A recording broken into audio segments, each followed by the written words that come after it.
പോയി ഐശ്വര്യമുള്ള ഒരാളെ വിളിച്ചോണ്ട് വാ. ഐശ്വര്യമുള്ള ഒരാളല്ലേ?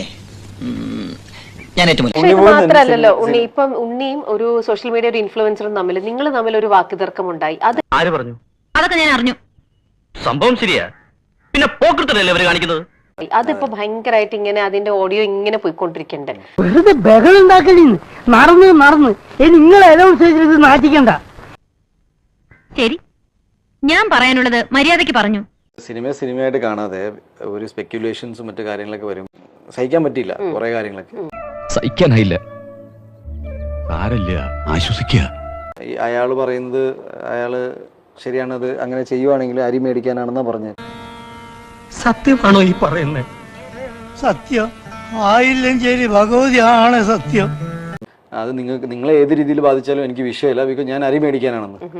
അതിനൊറ്റ മരുന്നേ ഉള്ളൂ, നല്ല അസല് തല്ല്. ഞാൻ കൊള്ളും, എന്നാലും എനിക്ക് പറയാതിരിക്കാനാവില്ല. ഞാനും ജീവിക്കാൻ വേണ്ടി തന്നെയാണ് ഈ പണിയെടുക്കുന്നത്, പുള്ളിയും അത് ചെയ്യണേ.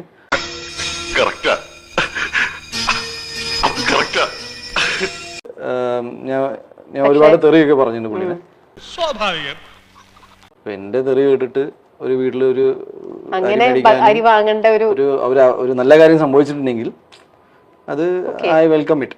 ഓ, അവിടം വരെയൊക്കെ ആയോ? അല്ല, എന്നായാലും വേണ്ടതല്ലേ. കേട്ടല്ലോ, നിന്നേക്കാൾ മിടുക്കുള്ളവരിവിടെ ഉണ്ട്.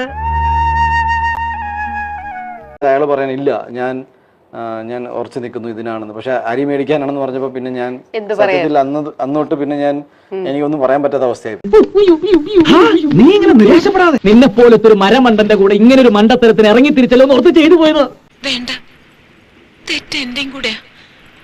ഇങ്ങനെയൊക്കെ ആവുന്ന ഞാനും കരുതിയില്ല. എല്ലാവർക്കും സന്തോഷമായല്ലോ?